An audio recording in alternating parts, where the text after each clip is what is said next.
Question number 3 में वो कहता है express the following, the area of a sphere as a function of its perimeter. हमें पता है ये कोई स्क्वायर है, स्क्वायर की चारों साइड्स इक्वल होती है। फर्ज करें इसकी एक लेंथ एल है, तो चारों लेंथ एल के बराबर होंगी। तो इसका जो पेरीमीटर होता है वो होता है 4 मल्टीप्लाई बाई साइड या एल, तो 4L होता है। और इसका जो एरिया होता है वो होता है L multiply by L is equal to L square. अब हमने क्या करना है, हमने पेरीमीटर इस्तेमाल करके उसको हमने एरिया फाइंड करना है। तो पेरीमीटर है 4L, तो L will be equal to P/4। अब हमने क्या करना है, फंक्शन मालूम करना है किसका, हमने पेरीमीटर इस्तेमाल करके फंक्शन इस्तेमाल करना है। FL जो है वो हमारे पास A स्क्वायर होता है। अब F ऑफ L की वैल्यू है यानी F ऑफ P/4, हम पेरीमीटर की शेप में कर रहे हैं, तो ये होगा आपका P यानी F ऑफ L जो है वो होगा P/4 और इसका स्क्वायर, तो P स्क्वायर ओवर 16 ये हमारा आंसर होगा। सेकेंड पार्ट में हमें पता है the circumference of a circle, जो C का यानी सर्कल का जो सर्कमफ्रेंस होता है वो होता है 2πr। अब हमने क्या करना है, इसका एरिया हमें पता है, एरिया होता है πr²।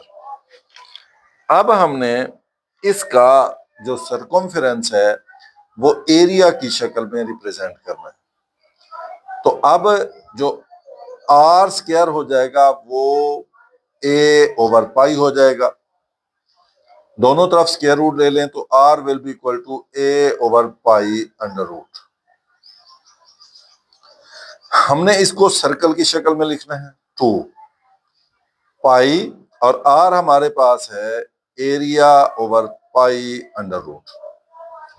हम इसको लिख सकते हैं 2π को पाई और ये पाई, क्योंकि पाई का स्क्वायर और स्क्वायर रूट इस शक्ल में लिखा जा सकता है A/π, इसका भी square.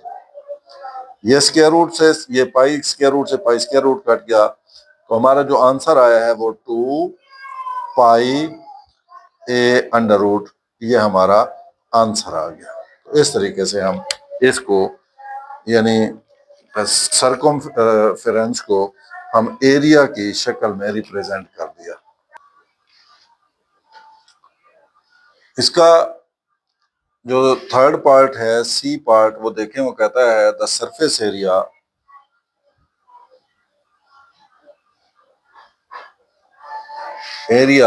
S of a cube as a function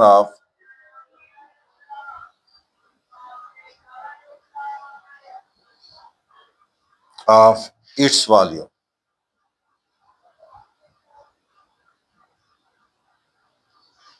एक बात आपने याद रखनी है कि क्यूब और क्यूबाइड में क्या फर्क है।